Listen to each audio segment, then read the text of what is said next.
नमस्कार। खास मुलाकात में आपका स्वागत है। आज हमारे साथ जो खास मेहमान हैं वो सांकरा पंचायत समिति से उप प्रधान मेहरदीन जी मेहर हमारे साथ हैं। तो इनसे जानते हैं क्या क्या विकास कार्य हुए हैं और लोकसभा में आने वाले चुनाव में क्या रहेगा, किसका पलड़ा भारी रहेगा, किसका पलड़ा डाउन में जाएगा, देखते हैं, करते हैं बातचीत। नमस्कार प्रधान जी। तो प्रधान जी, अभी जो लोकसभा चुनाव आ रहे हैं, लोकसभा चुनाव को लेकर क्या तैयारियां चल रही है? लोकसभा चुनाव को लेकर के लोगों के अंदर अभी हमारे तो समाज में रोजे रोजे चल रहे हैं। बाकी माहौल ठीक है, बीजेपी के वो ज़्यादा खिलाफ में है नहीं, पक्ष में है माहौल, और लोगों का रुझान भी इस तरफ है और उम्मीद है यहाँ से बहुत अच्छी लीड लेके बना।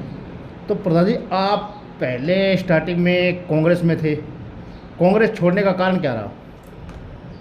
कांग्रेस छोड़ने का कारण तो अब कई ऐसे मुद्दे होते हैं जिसको लेकर के अलग होना पड़ता है। हमारे यहाँ से सबसे बड़ा मुद्दा लोगों के अंदर जो गरीब लोग हैं उनके कामों को लेकर के, जब हमारा किसी से छोटा मोटा टकराव हो गया था, वो काम नहीं हो रहे थे, उस कामों को लेकर के हमने कांग्रेस से अलग हो गए थे। बाकी दूसरा कोई इशू नहीं था, ना तो अपने पास में कोई ठेकेदारी के काम है, ना कोई दूसरे बिजनेस में मैं चाहता था कि मेरा वो काम हो तो मैं उनके साथ में रहूँ, ऐसा कुछ नहीं है। हम तो जनता गरीब से जुड़े हुए हैं और मैं खुद भी एक गरीब परिवार से हूँ, इसलिए गरीब की पीड़ा को मैं भली भांति समझता हूँ।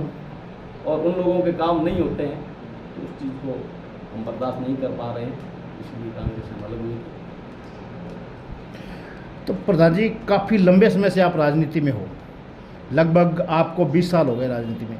तो कौन कौन से पद रहे हैं आपके पास और कब से आप राजनीति में हो? मैं कंटिन्यू 2000 से 2010 तक सरपंच रहा। उसके बाद में मैं एक चुनाव हार गया था, फिर 15 से 20 तक मैं दोबारा सरपंच रहा, और 20 से है जो पंचायत समिति के ब्लॉक का चुनाव वापस जीता, और उप प्रधान अभी वर्तमान में पंचायत समिति सांकरा से करीब 20 साल हो गए। तो अभी आपने प्रधान उप प्रधान रहते हुए क्या क्या विकास कार्य करवाए हैं, क्या क्या मुख्य समस्याएं थी जिनका निस्तारण किया गया है? तो साहब, मैं मेरे क्षेत्र के अंदर स्कूल से संबंधित जो कार्य थे वो करवाए हैं। इंटरलॉकिंग और नरेगा के अंदर ग्रेवल रोडें बनाई हैं, और सबसे बड़ी समस्या लोग ढाणियों में बैठे वहाँ पानी की थी, तो वहाँ पे जितने हो सके उतने टांके और लेटरिन बाथरूम बनाए हैं। ये लोगों को मूलभूत जो आवश्यकताएं हैं इसको मैंने भरपूर रूप से करने की कोशिश की है, और उसमें काफ़ी हद तक हमने वो कार्य जो लोगों ने बताए थे वो पूर्ण किए हैं। तो प्रधान जी, पहले आप कांग्रेस में थे, अब बीजेपी में हो, कहीं ऐसा तो नहीं कि आप भेदभाव करते भाई ये बीजेपी का सरपंच है इसको बजट देना है, या ये कांग्रेस का सरपंच है इसको बजट नहीं देना है, ऐसा तो कुछ नहीं है? नहीं, ऐसा नहीं है साहब। मेरे ब्लॉक में दोनों ही सरपंच कांग्रेसी माइंड के थे और वो कांग्रेस की तरफ से जीते थे, लेकिन उन दोनों ग्राम पंचायतों के अंदर मैंने बराबर काम किए हैं, और लगभग 60-70 लाख रुपए के दोनों पंचायतों के अंदर अभी काम हो चुके हैं। उसमें किसी प्रकार का भेदभाव नहीं बनता है। और मेरी एक जो क्षेत्र है 2 पंचायतों का, उनमें 37 कौम के लोग रह रहे हैं और 37 कौम के लोगों का हमने काम किया है। किसी प्रकार का कोई भेदभाव नहीं करता। तो प्रधान जी, अभी आपको पता है लोकसभा चुनाव है, बिगुल बज चुके हैं, सब तैयारी के साथ लगे हुए हैं। तो एक तरफ गजेंद्र सिंह और दूसरी तरफ कर्ण सिंह। गजेंद्र सिंह 2 बार पीछे भी रहे हैं, मंत्री भी हैं, क्या लगता है इस बार क्या रहेगा? देखो साहब, गजेंद्र सिंह जी के लेवल के जो काम थे वो पोखरण में हुए हैं, तो इसलिए अब छोटे मोटे काम जो पंचायत समिति लेवल के हैं या ग्राम पंचायत लेवल के हैं या स्टेट लेवल के हैं, वो काम तो उनके कार्य क्षेत्र में या उनके अधिकार क्षेत्र में नहीं आते हैं, तो वो अलग बात है। बाकी उनके जो लेवल के स्टेट नेशनल लेवल के जो भी काम थे, उनसे जो बनने वाले काम थे, जल मिशन का काम यहाँ सबसे अधिक हुआ है, रेलों का काम यहाँ पे हुआ है, और जो नेशनल हाईवे वगैरह है उनके काम हुए हैं, तो इनसे नाराज़गी की कोई बात है नहीं। लोगों का कहना है जब भी गजेंद्र सिंह जी फील्ड में जाते हैं तो ये बॉर्डर का एरिया है, यहाँ सबसे बड़ी अगर समस्या आपने देखने को मिलती है तो वो है पेयजल की, पीने का पानी। पीने के पानी की बड़ी समस्या आती है। पीछे यहाँ हरियाणा में भी आंदोलन हुआ था, लोगों ने एसडीएम को ज्ञापन भी दिया था। तो एक तो जेजेएम जो योजना चल रही है उसके तहत सरकार कह रही है हमने सारी जगह पानी पहुंचा दिया है, लेकिन फिर भी आंदोलन हो रहे हैं, लोगों को पूरा पानी नहीं मिल रहा है। क्या कारण है? देखो साहब, जो काम पिछले 50 साल में नहीं हुआ वो काम 5-7 साल में पूरा हो नहीं सकता है। लेकिन 90% गाँव के अंदर ये काम तीव्र गति से चल रहे हैं और लगभग है जो पूर्ण की स्थिति में है।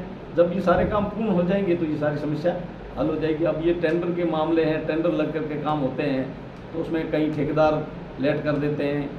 और बीच में है जो यहाँ स्टेट की गवर्नमेंट थी वो भी कांग्रेस की थी, तो उन्होंने टेंडर लगाने में देरी की, ये नहीं की, क्योंकि ये केंद्र सरकार पैसे स्टेट गवर्नमेंट को देती है और स्टेट गवर्नमेंट फिर उसका आगे यूज़ करती है।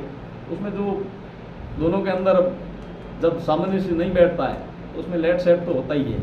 लेकिन काम उन्होंने जो किया है वो धरातल स्तर पर दिख रहा है। ऐसी बात नहीं है कि वो धरातल स्तर पर कहीं दिख नहीं रहा है या कहीं हो नहीं रहा है।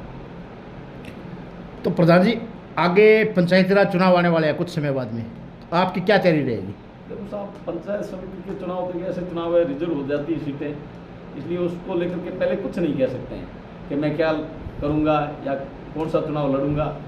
ये बातें अभी नहीं कह सकते। ये तो वो रिजर्वेशन होने के बाद में ही पता चलता है और उसके बाद में देखेंगे। जनता ने जो चाहा, जनता ने जहाँ से लड़ाने की बात कही तो लड़ लेंगे, और जनता ने कह दिया कि आप शांति रखो तो शांति कर लेंगे। तो मोदी जी का नारा है इस बार 400 पार, क्या लगता है आपको? उनका नारा आज से पहले तो कभी झूठ गा नहीं, अब की बार मेरे हिसाब से तो वो जो कह रहे हैं वो करके भी दिखा सकते हैं। ठीक है, धन्यवाद सरपंच। तो ये थे आने वाली ईद के मौके पर मैं मेरे तमाम देशवासियों को, सभी प्रदेशवासियों को दिल की गहराइयों से ईद की हार्दिक शुभकामनाएं देता हूँ। हमारे साथ उप प्रधान, इन्होंने बताया कि इस बार मोदी जी 400 पार, क्योंकि मोदी जी ने जो भी कहा है हमेशा सच किया है, इसके अलावा कुछ नहीं किया है। तो ये तो आने वाला टाइम बताएगा कि बीजेपी 400 पार करती है या 400 अंदर में रहती है। लेकिन जहाँ तक गजेंद्र सिंह जी की बात है तो प्रधान जी ने बताया कि खूब काम हुए हैं, विकास कार्य खूब हुए हैं, जल जीवन मिशन में भी काम खूब हुए हैं, लोगों के धरातल पे काम हुए हैं। तो इस बार जोधपुर संभाग से फिर एक बार गजेंद्र सिंह जी शायद आ सकते हैं इनके हिसाब से। तब तक देखते रहिए DPK न्यूज़।